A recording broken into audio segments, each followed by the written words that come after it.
वंदे पुरुषोत्तमम। जगन्नाथ का रथ खींचने वाला पुण्यवान होता है। श्री ठाकुर जी से एक भक्त ने प्रश्न किया कि भगवान के बिना इच्छा के एक पत्ता भी नहीं डोलता है, तो क्या भगवान ही मनुष्यों को कष्ट देते हैं?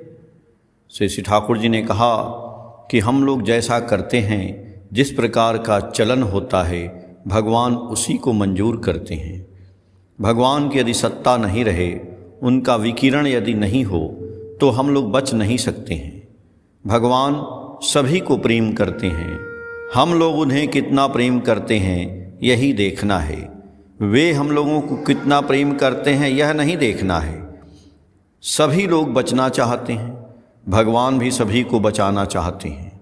जो एक क्षुद्र जीव पर इतनी दया करते हैं, तो वे हम लोगों को मारना चाहेंगे यह नहीं है। भगवान अपना कार्य करते हैं, हम लोग भी कार्य करते हैं।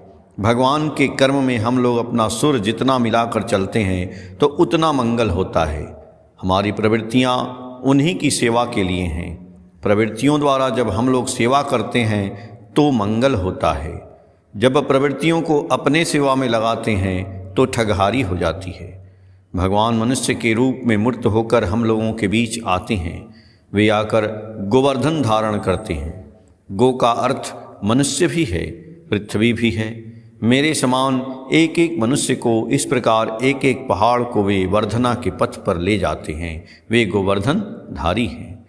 जो उनका रथ अर्थात जगन्नाथ का रथ खींचता है वही पुण्यवान है। भक्त ने कहा कि बहुत दिनों से आपके यहाँ आने की इच्छा थी। श्री ठाकुर जी ने कहा कि मेरे यहाँ आने का अर्थ है विश्व कार्य हेतु आना। ज्योतिष शास्त्र संबंधी बातें करते हुए श्री ठाकुर जी ने कहा कि धर्म को मानो। धर्म में ज्योतिष की जितनी आवश्यकता है उतना ही मानो। धर्म को जानने हेतु सुकेंद्रिक होना होगा। तुम अपने में जिस प्रकार सुपथ को धारण करोगे वही तुम्हारा धर्म है। असत सत्ता को ध्वस्त करता है, इसका निरोध होना चाहिए। इष्ट पथ पर चलना होगा, इष्ट परायण होना होगा।